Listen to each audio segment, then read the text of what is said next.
పిత పుత్ర పవిత్రాత్మ నామమున ఆమేన్. ఈరోజు జూలై 26వ తారీఖు. మత్తయి సువార్త 13వ అధ్యాయము 44వ వచనము నుండి 52వ వచనం వరకు. పరలోక రాజ్యము పొలములో దాచబడిన ధనము వలె ఉన్నది. ఒకడు దానిని కనుగొని అచటనే దాచి ఉంచి సంతోషముతో వెళ్ళి తనకు ఉన్నదంతయు అమ్మి ఆ పొలమును కొనెను. ఇంకను పరలోక రాజ్యము ఆణిముత్యముల వెదకు వర్తకుని వలె ఉన్నది. ఆ వర్తకుడు విలువైన ఒక ముత్యమును కనుగొని వెళ్ళి తనకున్నది అంతయు అమ్మి దానిని కొనెను.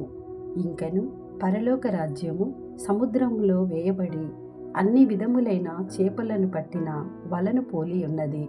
వల నిండినప్పుడు దానిని ఒడ్డునకు లాగి అచట కూర్చుండి మంచి చేపలను బుట్టలలో వేసి పనికిరాని వానిని పారవేయుదురు. అటులని అంత్యకాలమందును జరుగును. దూతలు బయలుదేరి దుష్టులను నీతిమంతుల నుండి వేరుపరచి అగ్నిగుండములో పడద్రోయుదురు. అచట వారు ఏడ్చుచు పండ్లు కొరుకుచుందురు. వీటినన్నింటినీ మీరు గ్రహించితిరా అని యేసు అడిగెను. అవును అని వారు సమాధానమిచ్చిరి.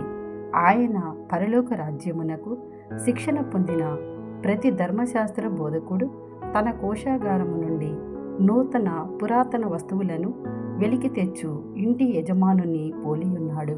ఇది ప్రభుని వాక్కు. సర్వేశ్వరునికి వందనములు.